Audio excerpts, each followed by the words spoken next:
There is apparently anger over the Travis Scott and Cody Rhodes incident. AEW are planning a return for some top stars, and is a WWE pay-per-view / premium live event returning this year. Stay tuned for all the wrestling news. 1 week removed from WWE Elimination Chamber 2025, and still it just echoes and spirals through my mind. How could John do that? How could John on the little Cena Maniacs all watching, going crazy, and then he just betrays them like that?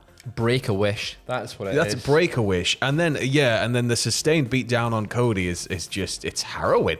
It's absolutely amazing. I thought it was AI when I woke up and saw it on Twitter. I didn't watch it live and I thought it was AI. Genuinely, I couldn't believe it. Well, a big part of this moment was the arrival of Travis Scott, who came down with The Rock and sort of initially stood around while Cody told The Rock to go F himself. And then essentially when John Cena did the deed, Travis Scott then began to help out John Cena and The Rock in order to attack Cody Rhodes. But it seems like he might have attacked him just a little bit too. Yeah, he didn't do work, did he? He shot on Cody Rhodes. Well, the Wrestling Observer newsletter is saying that Travis Scott faced all kinds of heat backstage at WWE Elimination Chamber after he reportedly broke Cody Rhodes' eardrum and left him with a black eye. The report notes that people were questioning why Scott was out in the ring in the first place, or put in the position at all. I'll spoil that one for you. Views. Yeah. Travis Scott is very famous. He's a very famous person. Put him in the ring. Everybody's going to see, and if they're not watching live, they go, "Is that Travis?" The next day. They'll go, "Is that Travis Scott?" Who oh can't my god! Put those two and two together.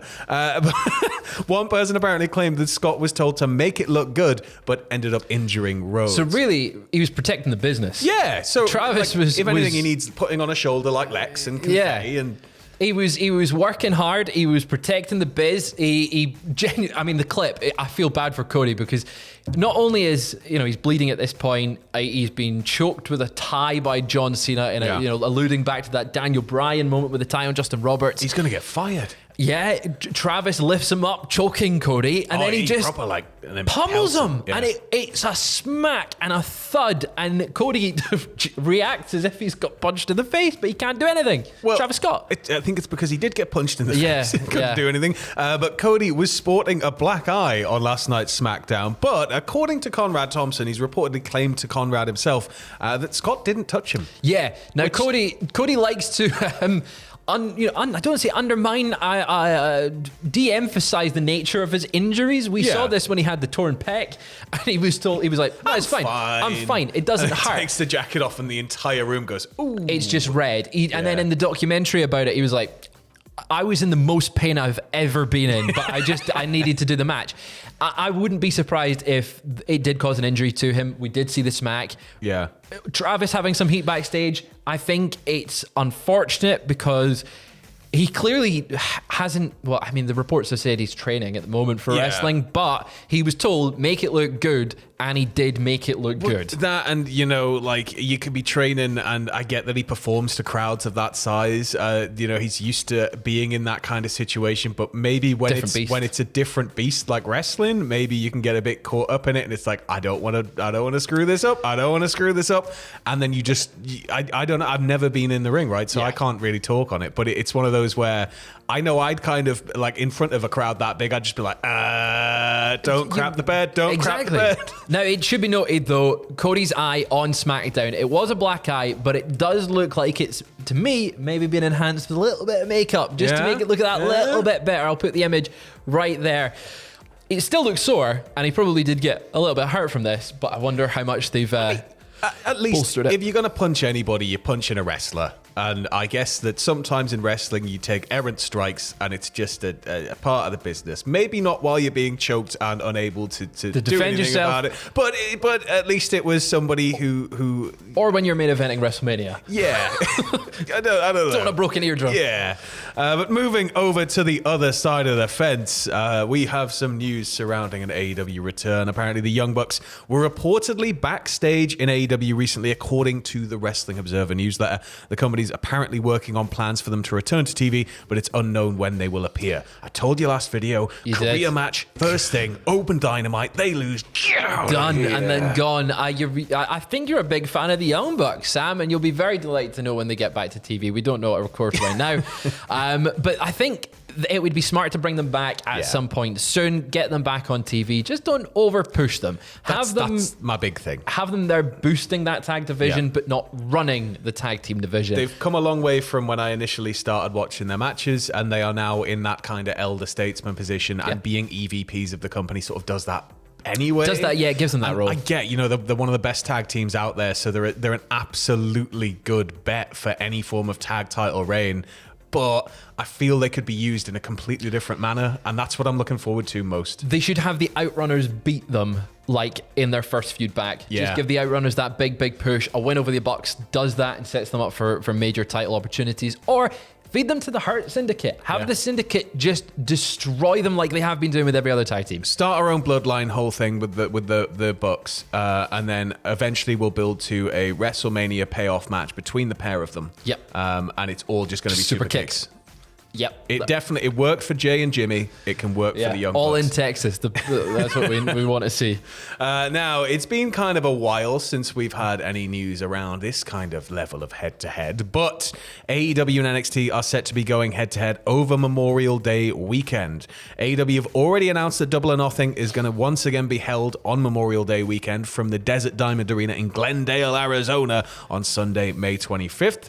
But they're going to be facing plenty of competition that weekend. Quite a lot. The next Saturday night's main event is scheduled to be held on Saturday, May 24th at the Amalie Arena in Tampa, Florida. WrestleVault also reporting that NXT Battleground 2025 is scheduled to be held in Tampa on the same night that AEW is running, so Sunday, May 25th. Yeah, so it looks like for an entire weekend, WWE is doing counter-programming. I feel bad for AEW here because they've been keeping their cards close to their chest about when they're hosting shows specifically because of the counter programming and the competition. But you can't hold on to it forever. You can't exactly go, hey, we're doing a show next week. Exactly. And WWE has gone, right, we're having 2 shows that weekend.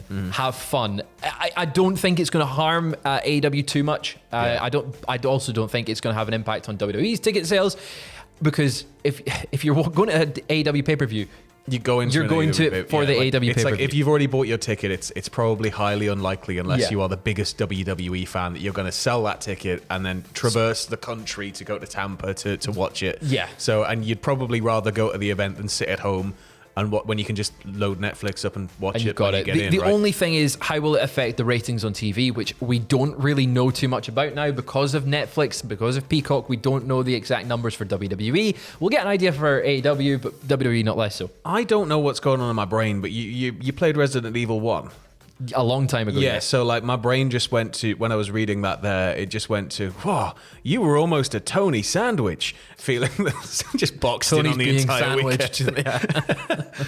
Moving over to TNA, this is quite surprising news for me here, as he's someone that I see a lot of upside in, but Alex Hammerstone has announced on Twitter/X that he wrestled his final match for TNA in February and is no longer under contract with the promotion. He has a lot of upside. Someone certainly surprising that TNA would let go. I saw him pop up on NXT with Tony D'Angelo. He's got that look. He's an absolute unit. He's only 34. It's somebody that I just assumed he would have been in WWE by now, to be honest, because he's got the build, the traditional standard. He has the look that WWE would want, but also maybe that's harming him a little bit because he's got the look that WWE would have wanted under the previous leadership. Yes. Having said that, though, I feel like he is someone that could instantly bolster the roster in NXT, just boost that men's division, which is kind of lacking in sort of key areas. It is just surprising to see him leave TNA because he came in with a lot of potential, a lot of upside, as you said, and he hasn't done much. Personally, I can't really remember too much memorable moments from his run in TNA. No. Granted, I as much as I pay attention to TNA, his MLW run is incredible as well. So I think that there's a lot of stuff there. If you just find the right position for him, the right storyline, then I think you can absolutely maximize Hammerstone. 100%. So fingers crossed he lands on his feet and is successful wherever he ends up. But moving back to WWE there, we've got tentative plans apparently in place for Evolution 2025 being discussed within WWE. And this is a report from bodyslam.net that suggests the event could potentially run on July 5th at Connecticut's Mohegan Sun Resort Complex. But as always, nothing is apparently set in stone. Many within WWE itself have called for the company to run a sequel to Evolution. To be honest, it's quite baffling that they didn't. The first one made such waves. Well overdue. Bailey stated in 2024 the time was right for Evolution 2. Earlier in 2019, Natalya had stated Evolution 2 was right around the corner. And I think a big part of the problem at the time was maybe the depth of the women's roster was there, but it wasn't really being maximized. The regime in charge wasn't really doing much. And it was just sort of like, it felt like kind of here's a different type of show for you. Right, bye. And it was like, no, like this should be something you're doing yearly. I think the women's wrestling just continues to grow and grow and grow across the board. So any more featured positions and having Evolution 2, I think that's massive. It is massively overdue. As you mentioned, the depth there back at the original one. When you look at the Royal Rumbles, it was filled with legends and part-timers. Now you can fill the entire Rumble with full-time talent. From WWE, NXT, potentially NWA now that Natalya's going over there. TNA, like it's... The only thing, though, I can see is maybe WWE being hesitant to do it now because they want to be able to go, look, the women don't need a pay-per-view to headline. They can headline any pay-per-view. And hopefully we see that at WrestleMania this year. I think we're overdue having maybe the Io versus Bianca versus Rhea match that's rumored. That could main event WrestleMania Night 1. That's the only thing with Evolution. You could just justify it and have the main event, any pay-per-view throughout the year, and it maybe feels more... It negates the need for it if you just elevate women's wrestling to the point. But at the same time, Evolution itself is a platform where you can really showcase a lot of women's wrestling at once. As a celebration. And showcase stars, like I guess on one big platform. So I see, one of these columns for me, I'm like, but... We're going to end off with some really nice news here. WWE Socials last night posted a video, and it started out with Lex Luger and DDP sort of explaining that Lex is trying to get the strength back in his body after a freak accident. He was lifting weights.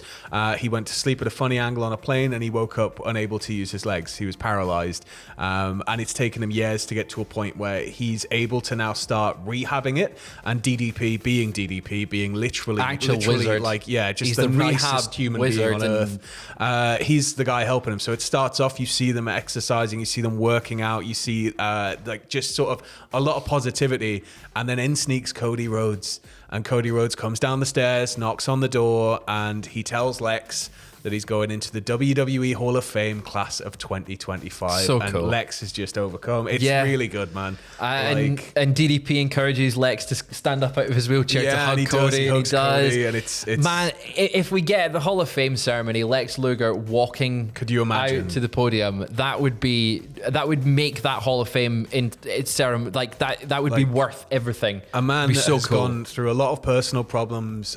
He's been in a lot of trouble in his life, and by his own admission, even in the video, says that he thought that everything he'd done, and after everything he'd done, that the door of wrestling would just be forever closed to him. So I think it's just a massively emotional moment for wholesome. him. Yeah, it's just so wholesome. It was very, very nice. Well, that's it for your second dose of lovely bumper weekend wrestling news. We may be back later on if anything else breaks, but in the meantime, have a lovely weekend. We will have all of the content and the fallout of AEW Revolution on the channel, on the Patreon, patreon.com/Cultaholic. Check it out. There's even going to be a horrible, horrible punishment. Tatty bye.